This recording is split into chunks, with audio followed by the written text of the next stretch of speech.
سورۃ الرقیہ، سورۃ الرقیہ، رقیہ دم کو کہا جاتا ہے، دم کرنا، اور یہ بہترین دم ہے، بہترین دم۔ ایک حدیث میں نعمت الرقیہ سورہ فاتحہ، یہ سب سے بہترین دم ہے۔ اس میں آپ کو ترغیب دی گئی ہے کہ سورہ فاتحہ کس کو نہیں آتی، تو دم خود کیوں نہیں کرتے؟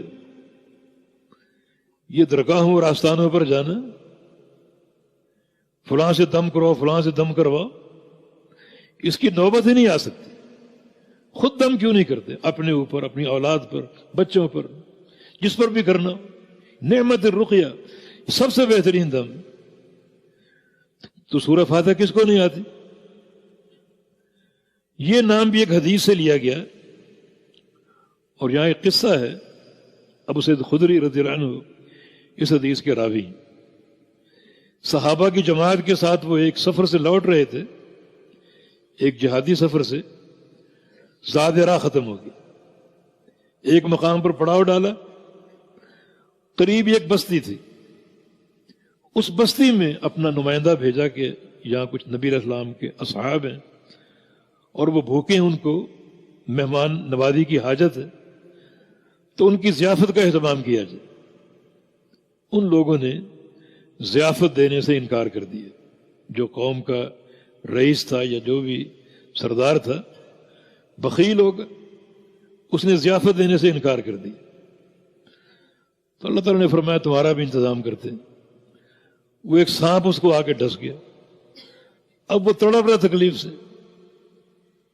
تکلیف سے دو چار، تو اس کے دل میں یہ خیال آیا کہ یہ جو جنہوں نے ضیافت طلب کی تھی، ان کے چہرے بڑے نورانی، بڑے روشن، یقیناً ان میں کوئی ایسا شخص ہوگا جو دم کرے اور اللہ مجھے شفا دے دے۔ تو ایک لونڈی وہاں آئی اور جا کر اپنے رئیس کا پیغام پہنچایا۔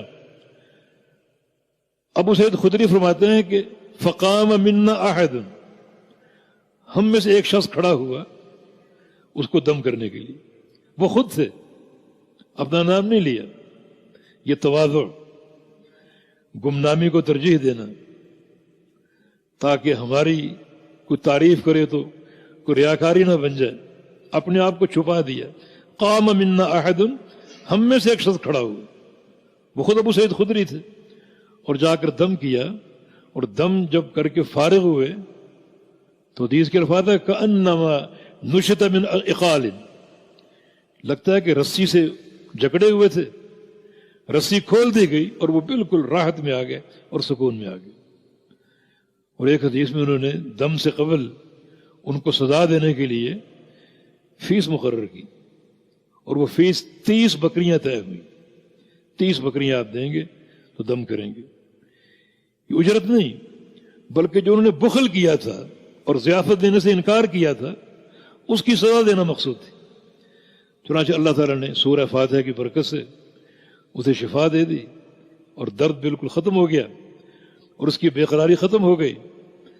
اب واپس مدینہ آنے لگے تو بکریوں کو ساتھ لے لیا، لیکن بکریوں کو استعمال نہیں کیا، اس کو کھانا یا ان کا دودھ پینا، کہ پہلے نبی علیہ السلام سے پوچھیں گے کہ یہ حلال بھی ہیں یا نہیں۔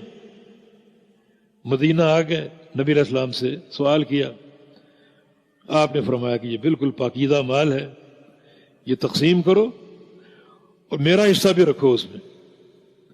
اپنا حصہ اس لیے رکھوایا تاکہ ان کا دل پوری طرح مطمئن ہو جائے کہ اللہ کے پیغمبر خود بھی اپنا حصہ اس میں سے آپ رکھوا رہے ہیں، تاکہ پوری طرح مطمئن ہو جائیں۔ پھر آپ نے ابو سعید خدری سے پوچھا کہ تمہیں کیسے پتا چلا کہ یہ سورہ فاتحہ دم ہے؟ تو انہوں نے بتایا کہ میں نے قرآن میں چونکہ ہے کہ یہ شفا ہے، پورا قرآن شفا ہے، تو اس قرآن میں سے میں نے سورہ فاتحہ پڑھ کے دم کر دیا۔ تو قرآن تو سارا شفا ہے، لیکن سورہ فاتحہ بہترین دم، نعمت الرقیہ، یہ سب سے بہترین دم ہے۔ تو اس سے ثابت ہوا کہ سورہ فاتحہ دم کی صورت ہے، رقیہ کی صورت ہے، اور چونکہ یہ سورہ فاتحہ ہر ایک کو آتی ہے، خود دم کریں اپنے اوپر، اپنے کسی مریض پر، بچے پر، جس کو بھی دم کرنا ہو، یہاں دو باتیں قابل توجہ ہیں. ایک ابو سعید خدری، ان کا تواضع اور اپنے آپ کو چھپانا. حالانکہ وہ خود دم کرنے گئے تھے مگر اپنا نام ظاہر نہیں کیا، ظاہر نہیں ہونے دیا تاکہ کوئی ریاکاری یا کوئی تعریف کا پہلو نہ کھڑا ہو جائے اور شیطان اپنا منفی وار نہ کر جائے. دوسری چیز یہ قابل غور ہے کہ صحابہ نے ورع اختیار کیا کہ ان بکریوں پر ہمارا حق نہیں ہے، ہمیں معلوم نہیں ہمارے لیے حلال ہیں یا نہیں. ہاں مدینہ جائیں گے، اللہ کے نبی کے سامنے یہ قضیہ رکھیں گے، آپ سے پوچھیں گے یہ حلال ہیں یا نہیں. یہ صحابہ کا منہج. ہر امر میں رہنمائی کون دے گا؟ محمد الرسول اللہ صلی اللہ علیہ وسلم. یہ دین رائے کا نام نہیں ہے، ذاتی پسند اور ناپسند کا نام نہیں ہے، بزرگوں کی باتوں کا نام نہیں. بزرگوں نے فرمایا یہ دین شریعت ہے جو قال اللہ اور قال الرسول کا نام. اللہ کا فرمان اور اللہ کے رسول